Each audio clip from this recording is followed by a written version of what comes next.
wanted to get back to FTX, and I wanted to have kind of your views on the chances of like users getting back their funds. Like, do you think this is something that will happen? Like maybe users getting 100% of their funds, or maybe a bit less? And what do you think about like FTX tomorrow? What do you think about a debt token possibly? Is it something that is possible, or that is something to forget about? So here is my prediction on what's going to happen with FTX. So John Ray, who was the CEO in the bankruptcy proceedings, is going to try to get back as much money as possible and liquidate as many things as he can.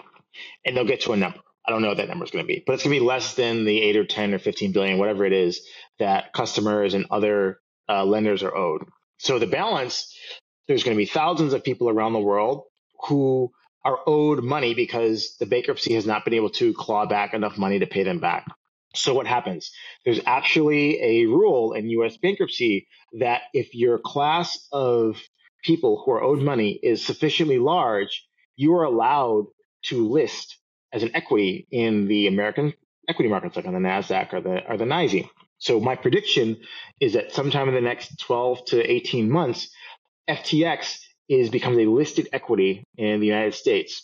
And if you are owed money from the bankruptcy estate, you'll get a portion of that in cash of some sort.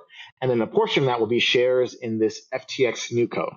Now, there's various people who are bidding on the right to rebuild FTX and launch it and be listed in the United States. And the result of the bidding war will be announced, I think, in the next 3 months or so. So FTX is going to be a listed equity on the U.S. stock markets that you'll be able to trade, I believe, by 2025. This is kind of interesting because I didn't heard like a lot of people like talking about it seriously, I would say, in the ecosystem. And I also wanted to have kind of your views on FTX 2.0. Are you bullish or are you bearish on it? Like, will like someone trade on it, in your opinion, or is it like? So I guess we can separate the business in and of itself and then the stock.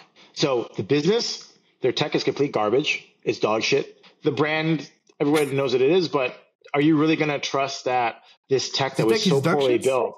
Dog shit. It's terrible. There's backdoors. There's all sorts of things. Whatever Sam and Gary were up to building while they were on amphetamines, that's what it is. Right? So would you trust your assets there again? That's why I was kind of surprised that you mentioned that. I mean, there are some backdoors, but we're finding this out now. We're finding all these things out now when we find out that they didn't actually build any of these things. They were just taking risk and had massive losses because they didn't actually build the tech the way it was supposed to be built. They built something fast. It wasn't good. When they lost money, they just took it from customers. That's what we're finding out. So would you put your money back on this exchange, even if somebody new was running it? Question mark. However, the stock, I think, will do amazing. Because what you'll have is you'll have a derivatives exchange with all international customers listed in America, where the American exchanges can't actually provide perps or any of these other products, right? So it's the best of both worlds. You get the liquid capital markets of America, all the degen traders who are in Asia and in Eurasia, right? And so I think the stock will fucking pump. So if you're able to get your hands on some of that stock, it'll do very well. The underlying business, don't give a fuck. It's a zero over time. After the fall of FTX, personally, I thought that DeFi would get more traction, that it will be more adopted in a way, even like within the industry. But this is not something I personally noticed. I was kind of disappointed of like how the decentralized exchanges and solutions were kind of used after the fall of FTX. How do you see it change? Like, do you think it will change one day? Because like, we had one of the largest, not the largest, one of the largest derivatives exchange like completely bankrupt. And even after that, like this kind of decentralized products still didn't get really adopted like in the very quick way. So do you think it will change like within the next month, or like decentralized trading, for example, is not something that will take off one day? I mean, I think it's already taking off. If you take a look at the volumes on DYDX and GMX, they're doing, close to $1 billion a day combined on every day trading one. Oh, okay. Now, it's obviously kind of stagnating in a way. This is what I was mentioning. Yeah, but the thing is that it's hard to use. The platforms are not as easy to use as a centralized exchange. It's a different type of client base. You really have to want to use these things, right? And so my prediction is that as the centralized exchange base matures, they're going to look a lot like the traditional derivatives exchanges that we're all familiar with. Chicago Mercantile Exchange, Eurex, all the different ones, right? Very, very boring, no innovation things, right? Which works for a particular type of client. If you're a large institutional trader, cool, you've got super high latency, blah, blah, blah, right? But if you actually care about the new things, the new way of doing things, the new cryptocurrencies, all that energy, like the energy of people who are building new things, it's in the DeFi space. Now, maybe they haven't hit the right product market fit yet, but I fucking am tired of seeing perp decks this, perp decks that. I get into my inbox every fucking day. Now, I'm a bit annoyed because I have to look at these things. Well, not me, but the people who work for me are looking at these decks all day, and they're all Me Too pieces of shit.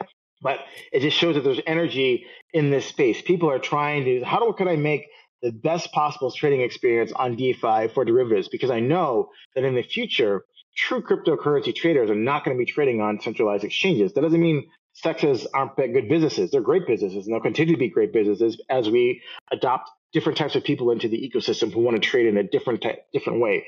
But if you want to talk about where's the innovation going to happen, where are we going to create the new perpetual swap, it's not going to be in a centralized crypto exchange. It's going to be some new DeFi primitive that discovers a new way or new product that addresses a certain type of risk that's new in crypto. So I would expect a liquid staking derivatives market. That's going to be huge. We're already seeing lots of energy on we have this yield, we have this ETH staking yield, the number one risk, yielding asset that's native to a protocol. It's commodity. How do we leverage that? How do we trade it? How do we hedge it? There's people just focusing on these things. And I think this market is where we're going to find the next perpetual swap is going to be somebody building something in the liquid staking derivatives market. Personally, I've been trading on DYDX for a year. They mostly they sponsor most of my shows. So personally, I really do like those kind of solutions. Among the solutions that are available, I've seen that you betted a lot in a way on GMX. Why GMX, for example? Why do you believe on GMX and maybe some of the other bags that you hold on your end? So, order books are very difficult to do on DeFi. It's very resource intensive. I know that a lot of projects, teams, DYDX included, are focused on building a very low latency order book exchange that is on chain. I believe that is a CeFi thing, so a centralized thing. If we want to do it in the DeFi space, then we want to remove order books because they're confusing for people. People like just clicking a button, buying and selling. So when I saw GMX, and I saw that it was basically like a swap model where there was a bank and you bet against the bank as a trader, but it was very seamless UI. The volumes that they were doing in 2022 during the depths of the bear market, these guys were doing, 100, 200, $300 million a days. Nobody was trading. I was like, wow, this is the future. This is amazing. I need to own a part of this. And that's why I aped into GMX. And I think I'm one of the largest holders of the thing. So I think that they're really onto a DeFi native way of trading. And that's what I want to see, because if we're just going to take the things that work on a centralized exchange and try to ram them on chain, it's not going to work because it's different. The trading experience is different. The constraints are different. So can we create a super low latency order book exchange? Maybe. I guess DYDX is trying that in a lot of other platforms, and they're moving to different layer ones to try to make that happen. But I don't think that's true DeFi. Understood.